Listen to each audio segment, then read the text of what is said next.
ઉનાળાની શરૂઆતમાં સહેજ ગરમી પડે એટલે સૌથી પહેલા યાદ આવી જાય આપણને ઠંડુ ઠંડુ લીલી દ્રાક્ષનું શરબત. તો ગરમીમાં લૂ ન લાગવા દે, સાથે પેટને વળી ઠંડક આપે. જો તમે લીંબુનું શરબત પીને કંટાળી ગયા હોય તો આજે આપણે બનાવીશું લીલી દ્રાક્ષનું શરબત. ચલો ફ્રેન્ડ, રેસીપી સ્ટાર્ટ કરીએ. સૌથી પહેલા સબ્જા લેવાના છે, તેને તકમરિયા પણ કહેવાય છે. 2 ટેબલ સ્પૂન સબ્જા લેવાના છે, તેમાં આપણે 4 થી 5 ટેબલ સ્પૂન પાણી ઉમેરવાનું છે. આ રીતે તેને 1 થી 2 મિનિટ ચલાવતા રહેવાનું છે, જેથી તે ફૂલીને મોટા થઈ જાય. જો તમારે પેટને ઠંડક આપવી હોય તો આ સબ્જા ખૂબ જ પેટને ઠંડક આપે છે, અને તમારા શરીરમાં ગરમીનો કોઠો હોય તો પણ સારા છે. અહીંયા મેં 1 મોટો કપ લીલી દ્રાક્ષ લીધેલી છે, તેને ધોઈને સરસથી મેં કોરી કરી દીધી છે.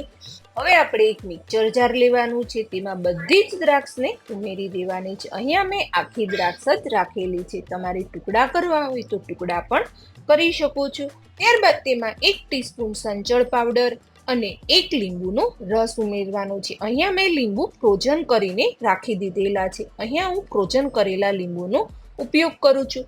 અને 1 ટીસ્પૂન શેકેલા જીરાનો પાવડર અને 15 થી 20 ફુદીનાના પત્તા. હવે તેમાં આપણે અડધો ગ્લાસ જેટલું ઠંડુ પાણી ઉમેરવાનું છે, જેથી ફુદીનાનો અને દ્રાક્ષનો કલર એકદમ સરસથી લીલો જળવાઈ રહે. હવે મિક્સર જાર બંધ કરીને તેને સારી રીતે આપણે ક્રશ કરી લેવાનું છે. બીજા બધા શરબત પીને તમે કંટાળી ગયા હશો તો આ એકવાર લીલી દ્રાક્ષનું શરબત તમે એકવાર જરૂરથી બનાવજો. ખૂબ જ ટેસ્ટી એવું બને છે. આપણું શરબત એકદમ સરસથી ક્રશ થઈ ગયું છે. હવે એક મોટો બાઉલ લેવાનો છે અને તેમાં જાર મૂકીને આ શરબતને સારી રીતે આપણે ગાળી લેવાનું છે. આ રીતે ચમચી ચલાવતા જવાની છે અને શરબતને સારી રીતે ગાળી દેવાનું છે, જેથી તેમાં નાના નાના રૂછા હોય તે આસાનીથી નીકળી જાય છે. અહીંયા હું બાળકો માટે બનાવી રહી છું, એટલા માટે તેને ગાળી રહી છું, પણ ન ગાળો તો પણ ચાલે છે. મોટા માટે બનાવો ત્યારે ન ગાળો તો પણ ચાલશે. હવે આપણે એક સર્વિંગ ગ્લાસ લેવાનો છે, તેમાં 4 થી 5 આઈસ ટ્યુબ એડ કરવાની છે અને આંખને ઠંડક આપે અને જોતા જ પીવાનું મન થઈ જાય તે માટે આપણે ગ્રેપ્સના નાના નાના ટુકડા કરીને અંદર એડ કરી દીધેલા છે. હવે જે આપણે શરબત બનાવેલું છે તેને એડ કરી દેવાનું છે. જેને જોતા જ પીવાનું મન થઈ જાય તેવું લીલી દ્રાક્ષનું શરબત.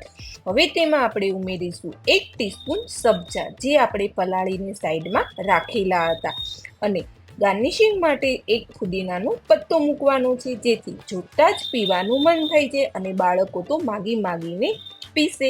જો તમારી બોર્ડર ઉપર લાલ મરચું પાવડર લગાવવું હોય તો પણ ગ્લાસની બોર્ડર ફરતું લગાવી શકાય છે, તો પણ ખૂબ જ ટેસ્ટી એવું લાગે છે. જો બીજા બધા શરબત પીને તમે કંટાળી ગયા હોય ને તો આ લીલી દ્રાક્ષનું શરબત, ઠંડુ ઠંડુ દ્રાક્ષનું શરબત એકદમ સરસથી તૈયાર થઈ જાય છે. તો તમે એકવાર જરૂરથી બનાવજો અને બાળકોથી લઈ નાના મોટા બધાને ખૂબ જ ભાવે તેવું સરસ મજાનું તૈયાર થઈ ગયું છે.